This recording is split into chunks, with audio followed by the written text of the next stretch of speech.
some folks zooming in from other places. My name is Jennifer Statham, and I am with the Indian Education for All unit at the Office of Public Instruction.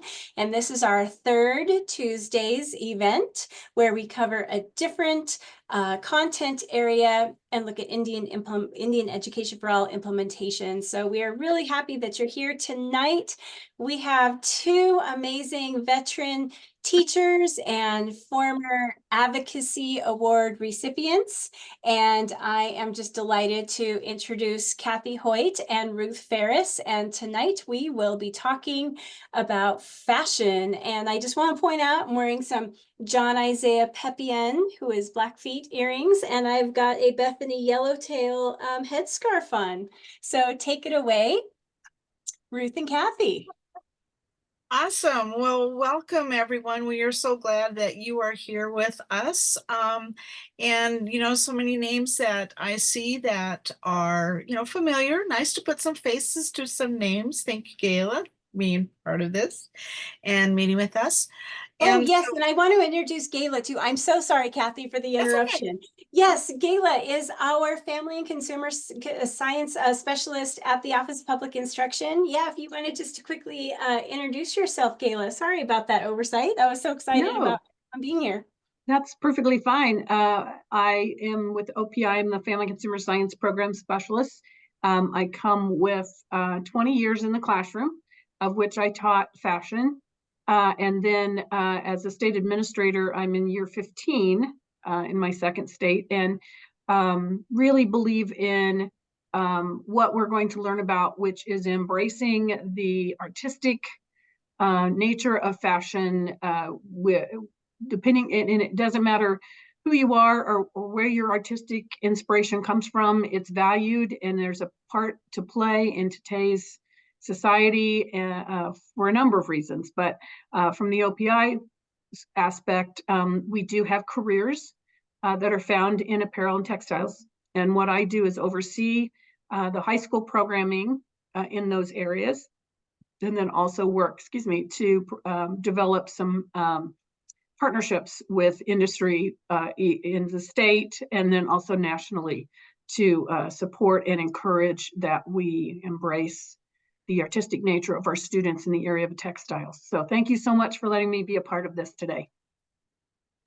Thank you so much. Yeah, and so if you want to throw your email in the chat, just in case anyone has any questions, please feel free to reach out.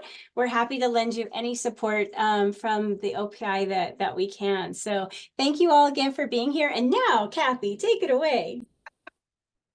All right, so I am going to share my screen. We have a slideshow that we're going to work through, and I actually put the link to the slideshow in the chat for everybody. And so there's a couple of ways you can either, click on that link and follow along as we go along. If you want to stay within the Zoom and just, follow my screen, because I will be sharing it.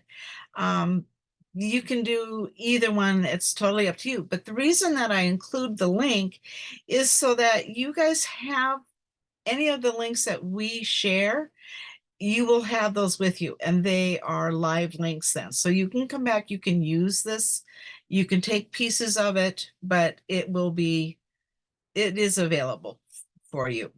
So what I'm going to do is I'm going to go ahead and share my screen. And we are going to get started. And what we label this as is when culture meets fashion. And so again, this is the bit.ly, the link that is to the entire slideshow for you. And it was put into the chat so that you have that. My name is Kathi Hoyt, and I am retired librarian from School District 2, and still passionately and deeply involved with working with Indian Education for All, and especially with getting that and working with our teachers and having that transfer then into their classrooms. So, Ruth? Hi, I'm Ruth Ferris, and I'm also now retired, and I was a K-5 librarian in School District 2.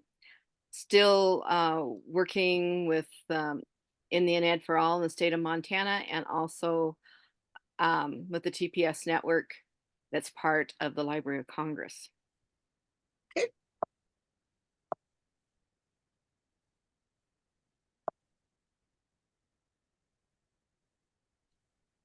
Okay, one of the things that we're going to talk briefly about is the land acknowledgement.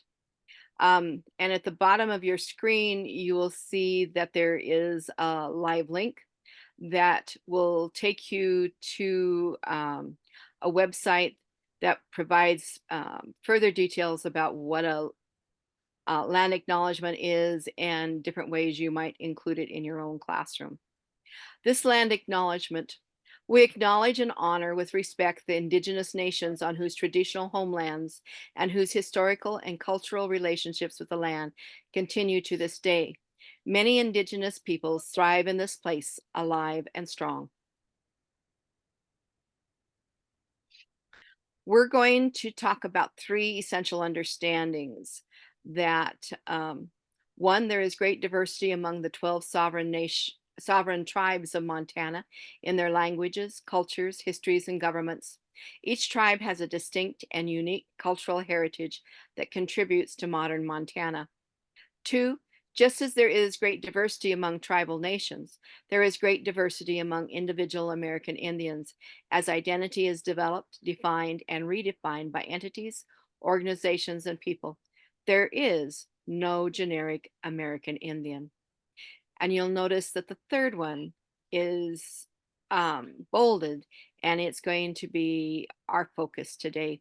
The ideologies of Native traditional beliefs and spirituality persist into modern day life as tribal cultures, traditions, and languages are still practiced by many American Indian people and are incorporated into how tribes govern and manage their affairs. Additionally, each tribe has its own oral histories, which are as valid as written histories. These histories predate the discovery of North America. This quote is from Carrie Moran McCleary. She's one of the people who we are going to focus on today. She said, "Our tribes are still here. We're still functioning. We're still honoring our traditions and our value systems," McCleary said, "and fashion shows are a really great way for us to visibly seen by the larger Montana community or wherever we're showing. We're showing modern clothing because we're modern people. And that's what we wear," she said. "We still know how to make clothing that honors our original designs, how we sewed, how we beaded, and that includes the colors and shapes and authenticity." So the other piece with that is we're really highlighting the fact that our focus is going to be on the contemporary designers and how they are using their culture and bringing that into their designs. And Vogue had a great article on 6 different Indigenous designers and how they are actually using their culture as part of their designs. And so this is from Bethany Yellowtail, and it's part of that is the line between inspiration and appropriation in fashion is oftentimes blurred. And nobody knows this better than the Indigenous community, whose sacred prints, hand-burnished leatherwork, and beaded appliques have been imitated by fashion houses for centuries. Now, this type of cultural appropriation, where labels draw from deep-rooted design codes without crediting the culture they're taking them from, is particularly harmful to Indigenous people who have been and continue to be marginalized. But right now we have, and it's really starting to flourish, this crop of Indigenous designers in North America. They're fighting back. They're using their collections to spotlight their cultural activism and grassroots movements. And Bethany Yellowtail says, the biggest misconception about Indigenous design is that it's all the same, which goes back to our 3 essential understandings, how every group and every individual is unique. Crows are very different from Navajos. Cheyenne are very different from Ojibwa, and it's important to tell those stories through our design. And so we are going to be looking at 7 Montana fashion designers that are contemporary designers that are currently out within the fashion world. And we're going to take a look at how their culture has influenced their designs. So this was a real short video from that Bethany did for the Today Show. This was back in 2018. So it's not like this is just now started. I mean, these guys have been around, but with everything that's going on with Liv Gladstone coming in, all those different pieces, we're finding that they're highlighted more and more. So this is what Bethany had to say about her design. My Cheyenne name is Sunreal Woman. My English name is Bethany Yellowtail. I come from the Crow and Northern Cheyenne Nations. I am the CEO and founder of Be Yellowtail clothing line, and I love my culture. The thing I wish people knew about my culture is that it's so diverse. There's over 566 tribes in the United States alone, and all of our nations are different. We speak different languages, different dialects. Our designs are very, very different. And that's what I love about what I do is I get to share those stories. When celebrities wear my designs, I feel really excited. I remember being a teenager and flipping through the magazines and not being able to see myself in them and not being able to identify with what was in the magazines. And now young people like me get to flip through the magazines or see on TV, and they know that even though they're from the reservation or they're from a tribal community, that they can be there too. The reason I love fashion is because I get to express my identity through clothing. Every day I get to wake up and wear jewelry and clothing that is inspired and reminiscent of my ancestors. I get to wear moccasins on concrete streets. I get to wear beadwork that my ancestors wore and that my relatives make. I get to wear clothing that expresses my love for my community and is deep rooted in my culture. To young Native girls, I say, you are brilliant, you are beautiful, you have the strength of your ancestors, and they fought hard for you to be here. So be who you were always meant to be. My proudest moment as a designer, I'll tell you what my proudest moment will be, is when Beyonce is wearing Be Yellowtail. That's my dream. I love her. So my Cheyenne name is Sunreal Woman.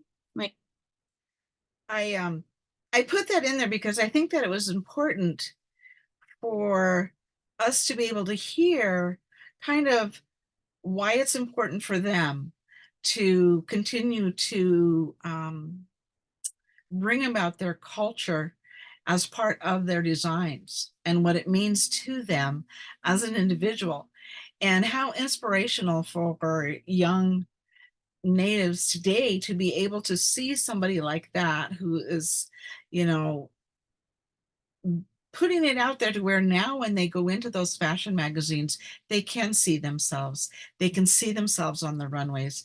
And I think that that's extremely important because it's, you know, everybody wants to be able to see themselves within either the fashion or literature, all those different pieces. And this is what is part of what we're bringing forth. Our focus is on contemporary. And there's, you'll see that I have a quote up here. It says, inspired natives, not native inspired. And this goes back to that misappropriation piece. Inspired natives, you'll see that that's a registered trademark. And there is a group, it's called Eighth Generation. Eighth Generation, that's the one. And we actually have a link to that. It just slipped my mind there. But fascinating group. And and everything that they have in there is inspired by the natives. It is native created. And it's not somebody else that's just taking something that they saw or something that they liked and making an imitation of it. These are truly inspired natives, and I love the fact, and it is a registered trademark. And I think that this is important for people to understand, is there's a difference between authentic and not authentic with that. So what we're going to be taking a look at is, we have pulled 7 different Montana fashion designers. These are all current contemporary fashion designers. And what we're going to do is, I'm going to quickly show you the 7 that we will be looking at. And then we're going to do kind of I'm not going to call it a deep dive because we don't have the time for a deep dive, but we're going to have an activity where we're going to be able to explore these designers in 2 different ways.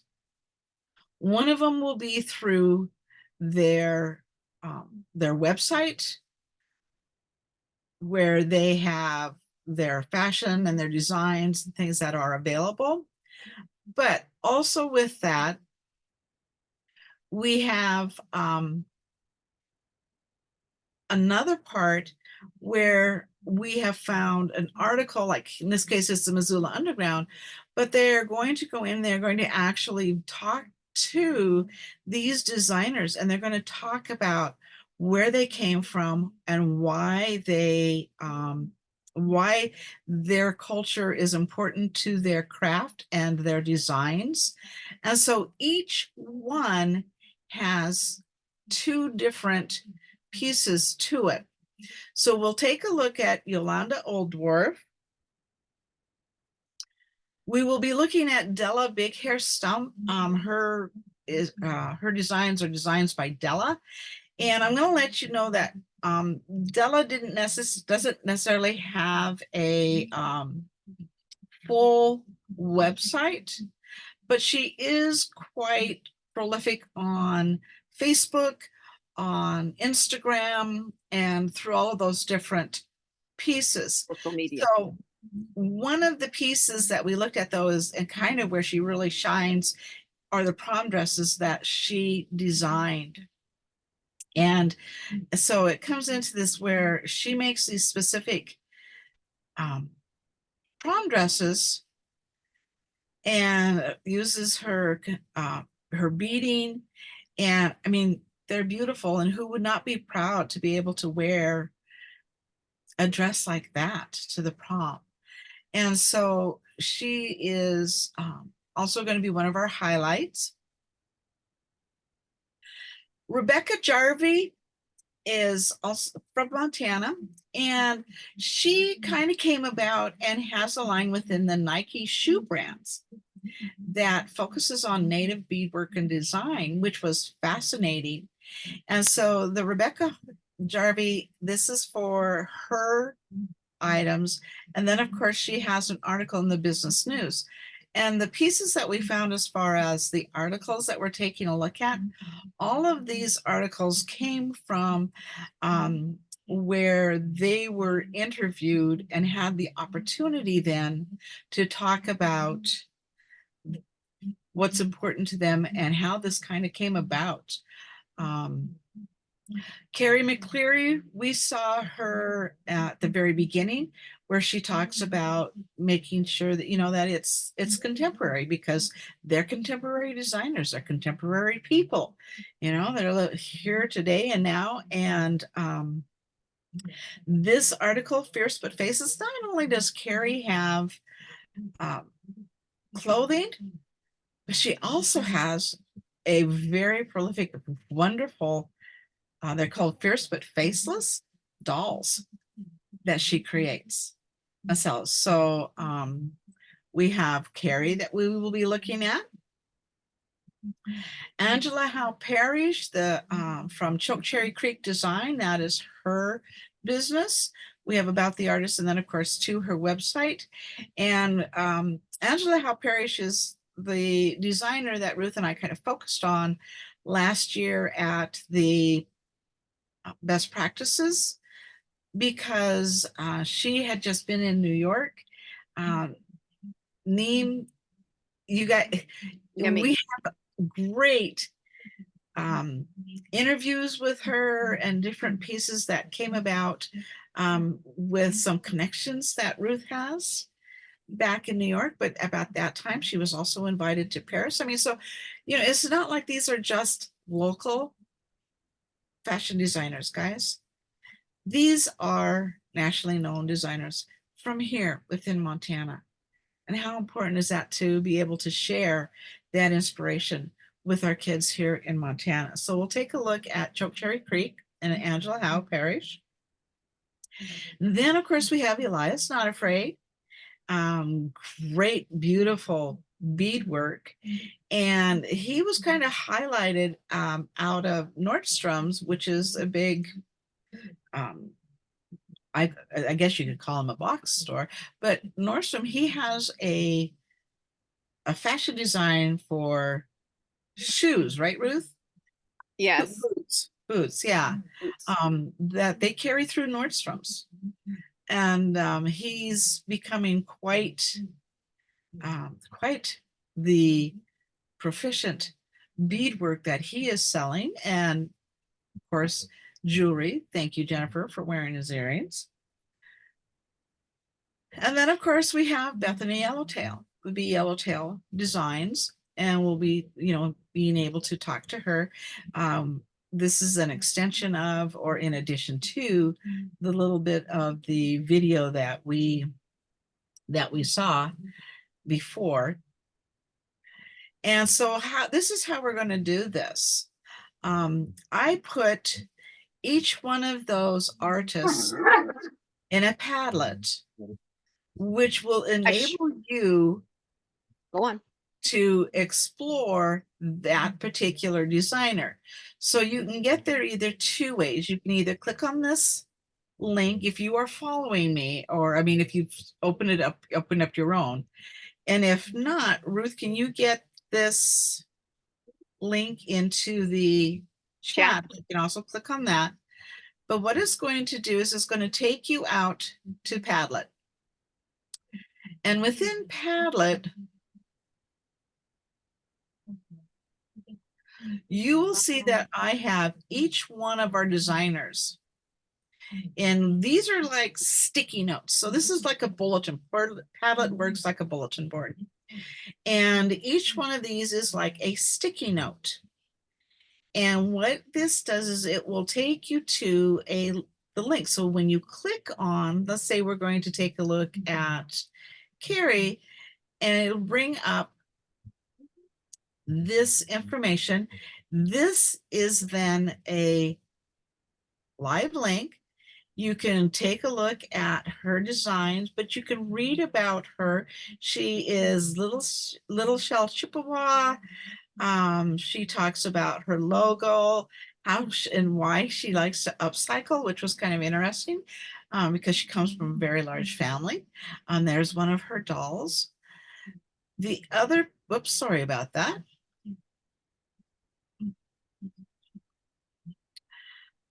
Then now this is what we want you to do. We want you to take some time to kind of look at a couple of different designers. So this is how I would use this within a classroom.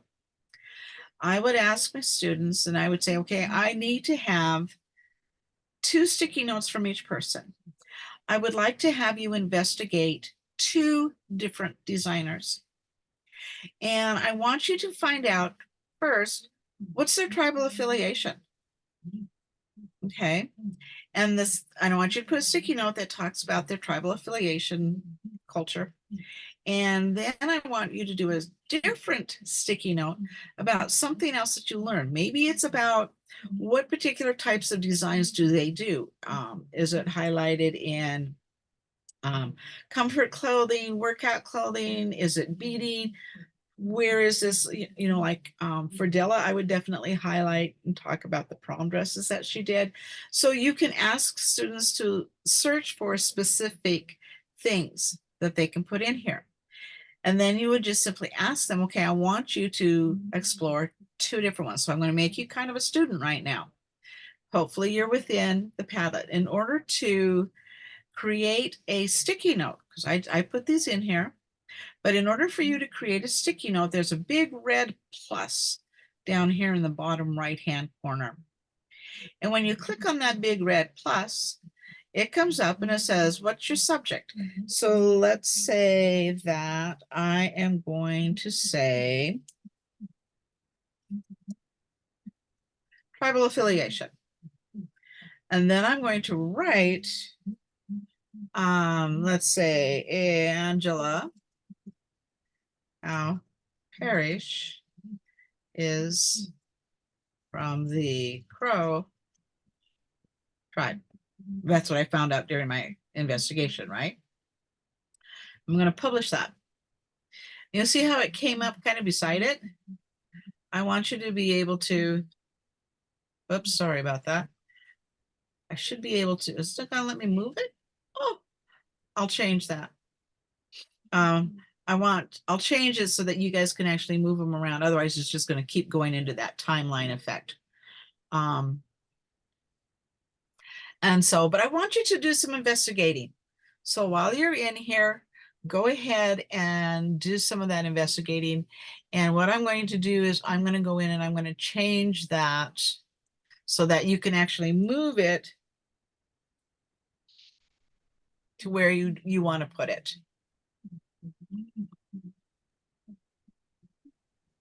So since we are recording this, if you are watching the recording, I just want to let you know that we will be, when you go to the recording description, all of the links for Kathi and Ruth's presentation, as well as this link for the Padlet, will be made available in the description. And so it'll all be accessible, even if you are joining us and watching the recording later. If you are joining us from your phone, or you are unable to leave your screen, such as I am, since I have to make sure that everybody is all happy in Zoom land, feel free to ask questions or have comments. I know that Alicia Doney is with us, and she was at the really fabulous I think there was a couple different fashion shows at tribal schools, and would love to hear more about that. So anyone is able to unmute, and you are able to contribute through conversation if you cannot go to the Padlet activity itself. The one that was interesting as we were doing, the research on this was Butte at their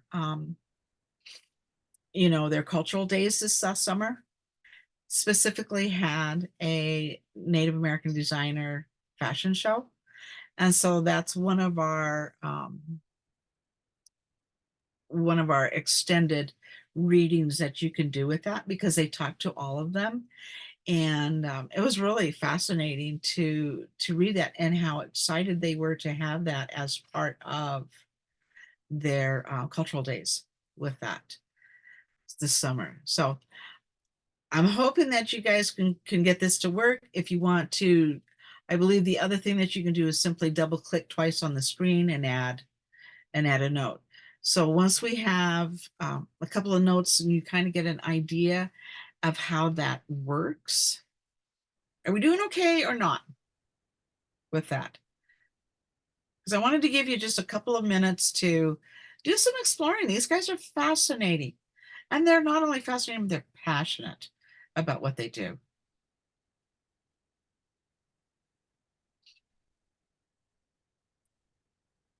So for those of you who don't know, maybe you know Superman, but Angela Howe Parrish is his wife, and she actually started out, well, one of her first things that she did was designing all of his regalia that he wears for his shows. I know, Kathi, you mentioned that was his wife, but I think we had a few folks join us a little bit later. So that's kind of cool, because I think almost everyone has seen Superman. Yeah. If you haven't seen Superman, you haven't been getting out. Yeah, I guess to add into that, we had last year we have our Rise Youth Conference. We had it at MSU Billings, and the Hardin Rise group actually hosted the fashion show. It had Sweet Sage Woman, Designs by Della. I think Chokecherry Creek was there. And they actually had the like the Rise youth group model in their design. So it was really awesome. And it was cool to see that the kids put it on. It was out of this world. It was awesome. And the designers were all really sweet and really nice, and they were really adjustable to everything during the conference. So that was awesome. I did want to add my cousin Jackie Blackbird actually worked for Nike N7 and out of Oregon, so that was really cool too. But thank you guys for sharing this out. Well, and to be honest with you, we just pulled 7. You know, we have a time crunch with part of that. And so this is just a handful that we have within the state of Montana. And it is so, I think it's inspirational to have that many that are coming from Montana. And, you know, they're not on the back burner. They're out front. They're doing this. They're representing their culture. And I think that that's remarkably inspirational, not just for me, but for the kids too. And so one of the things that we wanted to highlight, and the reason that we went contemporary, is because so often when we think about bringing Indian education for all into the classrooms, we think of it as in a historical kind of context, because, you know, oh gee, Indian Ed for all, that fits in social studies, you know, I mean, it's historical. And the thing is that it's not. It's contemporary, it's now, it's here, it's current. And we should be bringing this current piece into our classrooms and sharing that with the kids. Thank Can you. I ask a question? Uh-huh. This is great and dandy, but I really love seeing this. But how are you dealing with the Native students saying that the white kids shouldn't be wearing this? I hear a lot of negativeness, especially during our Native American week, about they shouldn't, you know, it's disrespectful to wear our stuff. How is this any different than that? When you go in and yes, I know that comes up, because it's not just with the Native American pieces, but with other groups. But when we were doing the exploration and when we were talking, there was and I cannot remember because I've been, you know, through multiple pieces here, but one of the designers talked about, because that question was asked, and one of the designers talked about it. And the comment was, if you wear it with the right intentions and it's out there, that is what the designer wanted. It's not just for the Native Americans to wear. These are designs to have this, to promote their culture and their designs and that understanding. And so to be able to read that, you're going to have to do some exploration. I'm sorry, I can't remember who it was, but they specifically talked about it and how it was okay. But they also said, if you are curious, if you are, you know, if you have questions, talk to the designer, because, you know, they're here, they're available, that you can contact them, you can talk to them. And I think that was the piece that was really interesting. And I appreciated that, because that then allowed us to have that conversation with our students and then go into the source, the designer themselves, and have that answered. That's not going to change opinions, you know, for some people, of course, but it was interesting to get their view. Zach, you raised your hand. Yes, sir. Yes, thank you, Kathy. Yeah, I just wanted to piggyback on that a little bit, because we have occasionally, as the IEFA team, we have gotten those questions. You know, we've had teachers say, you know, I was trying to be respectful, I wore this, and the kids, you know, said I shouldn't wear that.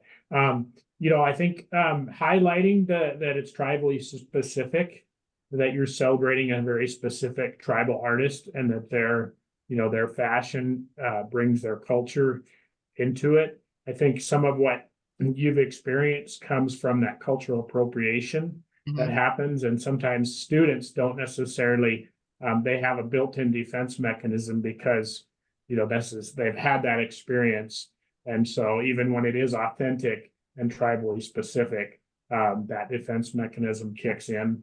So I just wanted to provide that as background, but really to say, hey, you know, this isn't just a native, you know, outfit. This is Abzaliga, you know, this is Northern Cheyenne, this is Blackfeet, this is whatever. So I think those are just some tips and some context that you might think about this through. So thank you for letting me interject that. Absolutely. Jennifer. Yeah, I really like what Alicia said as well, you know, leading youth, you know, what you shouldn't wear, you know, during certain times. And, you know, I have had a 2 ribbon skirts that have been gifted to me, and when I wear them, I make sure to say who made them, and you know that this is a skirt that I break out for something like best practices when we're handing out awards, etc. And you know, making, I think the point that Alicia made about the difference between, you know, putting on clothing and putting on regalia is very, very different. And so, you know, but every time I wear something that's made by someone Indigenous, I wear it and wear it with pride, and make sure that, you know, everyone who's seeing it or complimenting me on it knows where it was made and where it came from. So I think that can be all really, really powerful, you know, conversation starters. And I think that's the important part, is that we're recognizing specific artists, and these are not just stolen designs. That this is a reflection of their work and culture and the recognition. Okay, so you guys have had kind of an idea on how to use this, but I think that we're going to go ahead and we're going to move on then with that. And so I'm going to come back and I'm going to go back to my my presentation. So you can see how you can use Padlet in a variety of ways. And actually the format that we were using is called a gallery walk via using Padlet. We could also use it for many, many different things, but and again, it's a strategy and a technique that we have that you can use. Thank you, Kathi. We're going to look at a couple of other strategies. We just looked at the Padlet. One of the things that I used in some of my classes was choice boards. Can you click on that, Kathi? So they kind of look like bingo cards. There's different templates, and you can put different information. The student then chooses, you can say, choose 4 things to explore. And then out of that table, they would choose the 4 that they were interested in. And that is basically a choice board in a nutshell. And these were from Slide Mania. Tic-tac-toe is a strategy that's been varied and been around for a long time. And it's a 9 square, and you can do it in different ways. This one tells you how to use it in slides. And I really like this gal, her Shake Up Learning. Her blogs are very informative and cover a lot of ways to use tech in the classroom, or you don't even have to be a classroom teacher, but ways to use it. Scavenger hunt is a more complex strategy and takes a lot more setup, but it's a game where you decide on what you want the kids to try to find, and different ways to set it up. This one is a digital scavenger hunt, but it's more complex. And you can kind of, I call it app mashing, but by having the slides that I had on the Padlet, I could then create a scavenger hunt and have the students go and use those resources in order to be able to find specific things or different content from within there. Now, this last one, image picker wheel, is a new favorite of mine, and it is one way of grouping students. I put our 7 designers. This particular app website allows you to use multiple of those photographs, and it also allows you to delete that photograph as a student has picked it, because you spin the wheel. And I use it in full page display, because then I don't get all the ads. It's available. You can do 7 files free, or it's $46 a year. So I would start with the free version and see how it works in your classroom with your students. But it's a different way of having them either explore, or to pick a person to explore further, or to group them in their groups. Well, I'm thinking about at the end, after they've done all their research and they've explored all these guys and they've learned all about it, we're going to go, okay, I'm going to spin. Who can give me one piece of information about this one? Who can give me one piece of information? I mean, just review. There's so many different things you can do with an image picker like this. It was fun. It's fun. And you can use text and not just pictures with this one. So how many of you have some ideas on how you would use the fashions in your classroom or in your life, and how you are working with IEFA?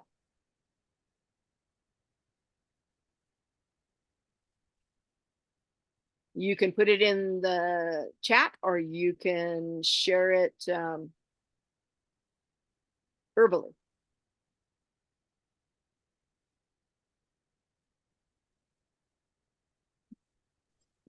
Shy Okay, people. I have one. Okay. So if you take,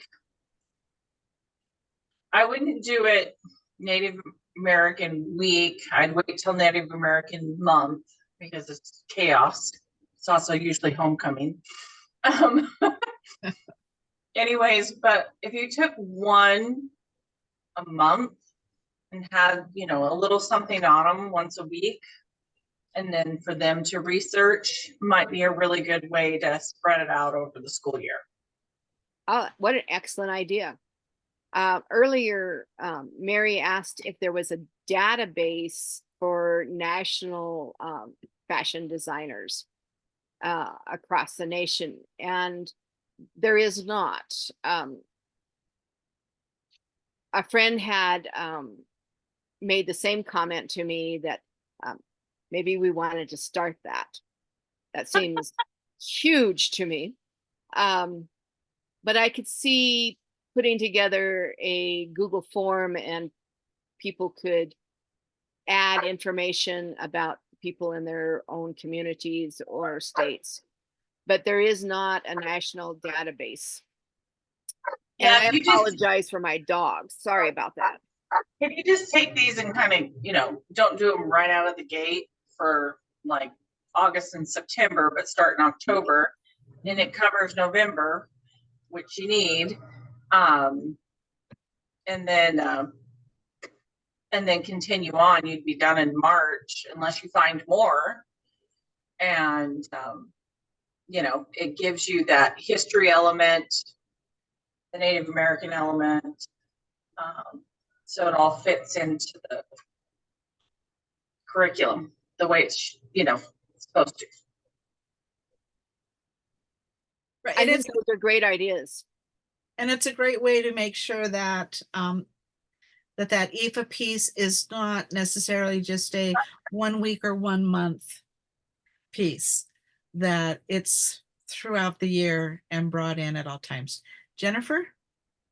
Yeah, so two thoughts. One is probably not very many people are aware that Bethany Yellowtail actually sells some of her fabrics and some of her ribbons with the designs that she's created. And so I don't know how many textile teachers there are, but I know Susan Wolf is going to be our final presenter in May for for our Indian Ed Across the Content series. And she actually used to work in New York, and she collected fabric and brought a whole bunch of fabric with her when she started teaching here in Montana. And so, you know, just finding out, and because all of these designers that have been highlighted today are Montana designers, I'm sure that, you know, like reaching out saying, hey, we have this project and we really want to highlight, you know, is there any chance you could give us a deep discount on some of your remnants? That might be an idea too. Oh, that would be fun. Demi? Mute my audio. Okay, I'm hoping you can hear me. I just was taken by Elias Not Afraid's Nordstrom connection. I'm in New York City, and Nordstrom is a very upscale, popular department store. So I thought, in a classroom, if you told the kids to go shop, could they give you the information on how the item is being marketed? Because I went and looked at all the booths. I did. And the stuff is gorgeous, how they market it, sizing, and how they integrate it with the other items that they are selling commercially in the store. And he's got quite a presence. It's very nice. I put the link in the chat just for fun. And I'm sure everybody likes to go shopping on their phone. Thank you. Gayla? Yes, I was fascinated by these, and I think knowing the standards and the expectations we have in our classroom instructional components for apparel and textiles, you could easily teach using examples from different designers, but it would be really appropriate to include Montana designers in that conversation and use their designs to discuss and teach the principles and elements of design along with other designers, so that you can see that the process isn't any different, but yet they are unique because they come from their point of view of their experiences and their tribes. And what does that mean when it comes to developing your own brand and making it a niche type product that you would see it and you automatically know, oh, that's, you know, this designer's design. How do you know? Because of the colors or the placement or they always have flowers or whatever it happens to be. So use it really as a teaching tool, not thinking about it as a standalone designer, but the process. And it kind of goes along with what you'd previously said about how it's marketed. And because they're beautiful. I mean, I looked at a couple of them here as we were discussing, and it's like, why would you not buy these? I mean, they're just so beautiful and they're so unique. And because it's Montana, and that's the part I think that's the challenge sometimes, is you get individuals in decision-making power who think, oh, well, we don't teach these skills. We don't need to encourage this because there's no fashion in Montana. There's no textiles in Montana. And this can help the students understand not only the process, but yeah, it is in Montana. And here's examples. So this has been very fascinating. I want to thank you for, you know, bringing it to our attention. Yeah, thank you. Okay. You know, When Nemi and I were in Pennsylvania in December of 22, and there was a lady had walked up to our poster station, and as she approached, I noticed that she was wearing Angela Howe's clothing line, and we had a wonderful discussion, and it turned out that her daughter was one of Angela's models.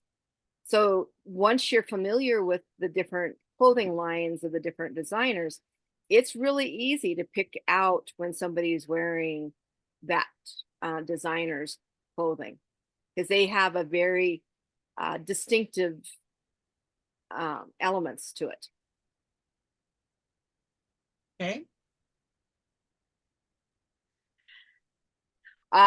Here is something that I wanted to share, and I was excited about it.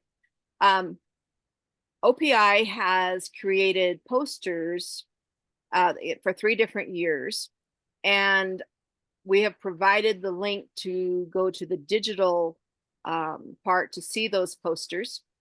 The first series was Honor Yourself in 2008, and then Making Montana Proud 2018, and the last one was the 2023 series.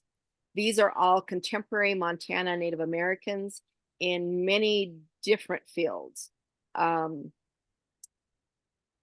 There's lawyers and all kinds of different people in all kinds of different occupations. And I think this is particularly important that all kids see that there's lots of other options for what they can do to look at what they might be interested in doing outside of school when they get older. So I think this is an important piece. And when you click on that link, it'll take you to the page, and you can click down, and they will list the names of the different people that are featured in those posters. So if you look at this page, would you go back up just a smidgen? You'll see where it says poster series. If you click on that link right there, and then it'll take you into the posters. And these are listed by the person's name. I wish they also had a link of what their occupation was, but you have to read the poster for that. Thank you, Kathi. So are some of those posters fashion related? We did not see any fashion related ones. But again, nothing says that they can't be done. Hint, hint, you know. Okay. Because I think that the reason that we wanted to include this is because we really wanted to kind of push this contemporary piece, and that we have access to a variety of jobs and careers that show, you know, contemporary Native Americans. And I guess I get tired of always thinking of IEFA or having teachers think that IEFA can only be historical. It's like, no, look at all of these contemporary people. Look at, why aren't we highlighting these guys? Why aren't we pulling this into our classroom? It doesn't have to be history. It can be contemporary, because you know what? It's contemporary. They're still here, right?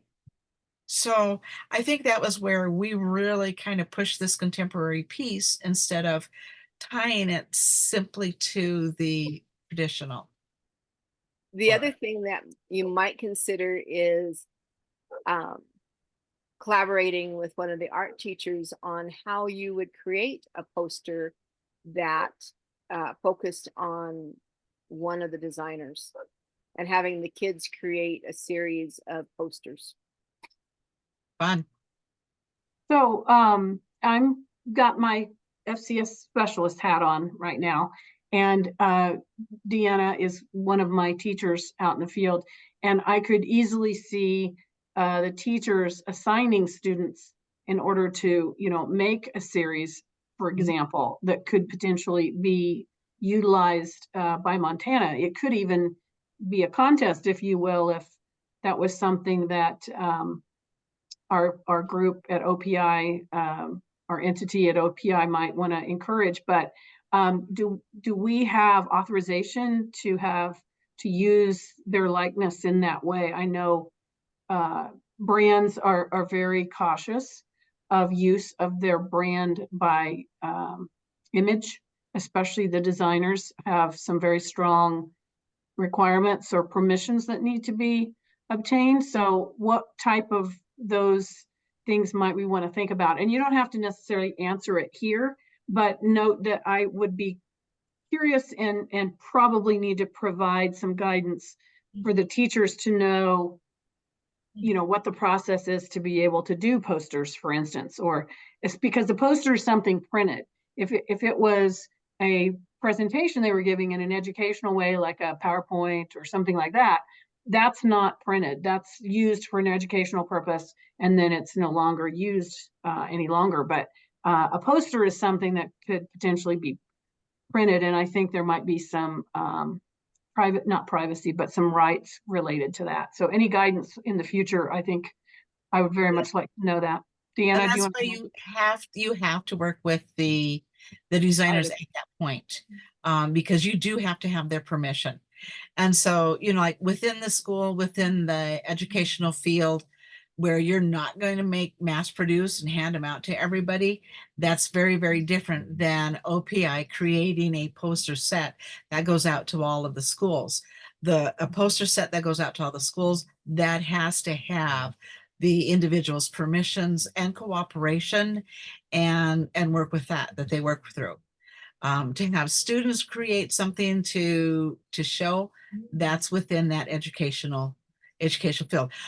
But what a great learning opportunity for a student to contact that individual and that designer, and then have a communication with that designer.